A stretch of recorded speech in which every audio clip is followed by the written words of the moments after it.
Rolling up the stash like Narcos. In 1986, I found myself living in Medellin, staying with Roberto Escobar, Pablo's brother, and said to be second in command of the Medellin Cartel.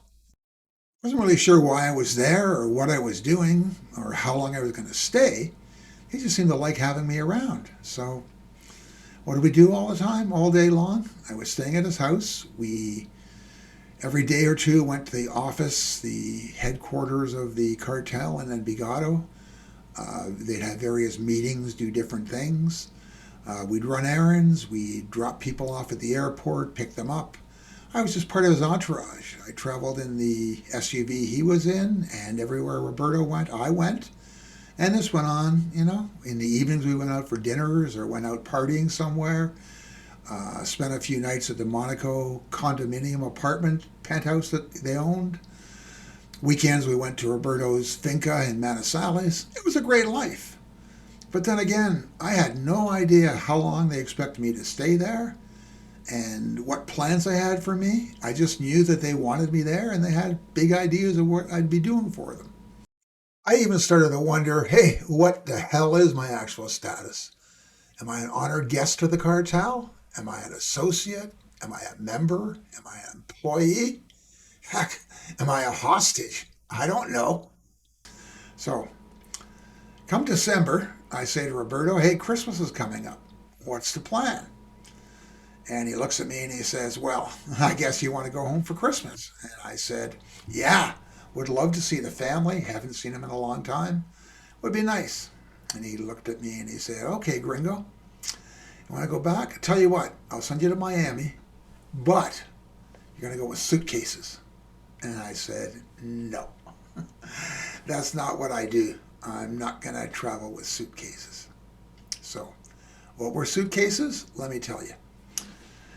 They had a route set up for smuggling cocaine into the United States, where they basically had different people once a week on a flight from a commercial flight with Avianca Airlines from Medellin Rio Negro International Airport to Miami International Airport, board carrying carry-on luggage of duffel bags of cocaine.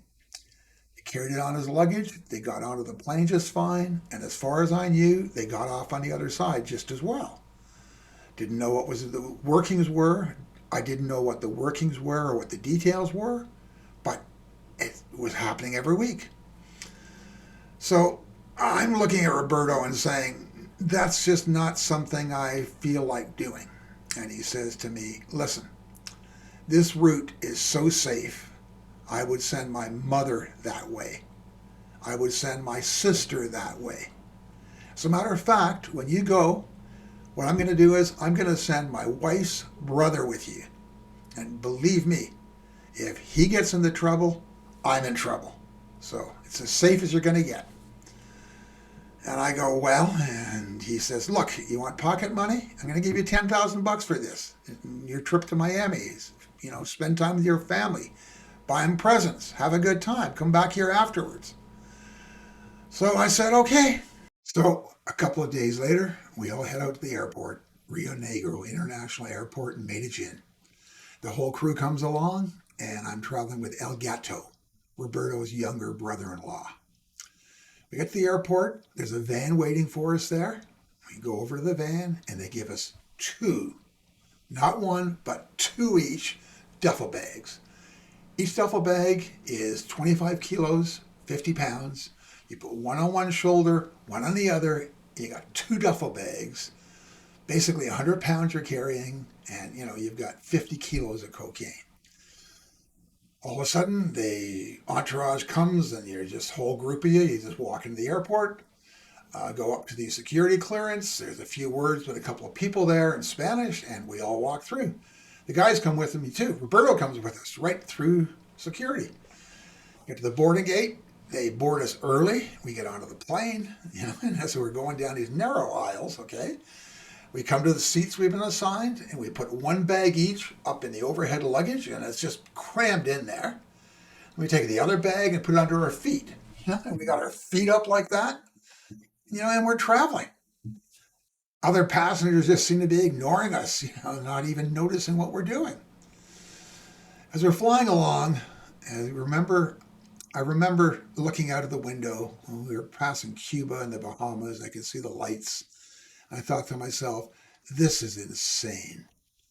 Nick, you're going to spend the rest of your life in prison. You're flying into Miami International Airport, carrying 50 kilos of cocaine, and the other guy's got another 50. There's no way this is going to work. Stupidest thing you've ever done in your life. But once again, you're on the plane. There's no backing out now. You're going. Soon enough, the flight arrives in Miami. The plane lands, taxis up to the terminal gate. This is it. Showtime. Do or die. We wait till most of the other passengers get off in front of us, and then Gato and I get up, retrieve our big bag from the overhead, get the bag from under our feet. We've got shoulder straps, so we put them on and walk sideways down the aisle, narrow aisles. As we get to the exit, the captain and the crew are there with all the nice courtesies of thanks for flying with us, hope you enjoy your trip. And there we are on the ramp into the terminal. As we get off the ramp at the other end, just enter the terminal, there are two people waiting there. One of them's got a badge.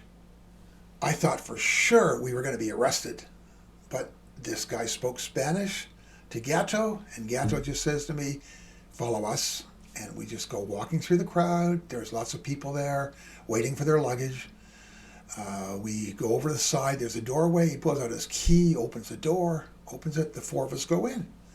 We go down the hallway, go left, walk a bit further, go right. There's another door there. Puts his key in, opens it. Gato and I go out. The other two guys turn back and go back into the airport. There we are in the lobby of Miami International Airport. No passports, no customs, no immigration. We're there. There's people waiting for us. One group of people comes and takes the bags from us and just goes. The other group welcomes us and takes us to a car and drives us back into the city. So that is how you smuggle drugs into a country when you've got insiders assisting you. Since that time, I've heard many stories in the paper about airport and airline employees being arrested for schemes similar to this, but I never actually heard of anything quite like what I'm describing. So I don't know what eventually happened to those people. Not really sure.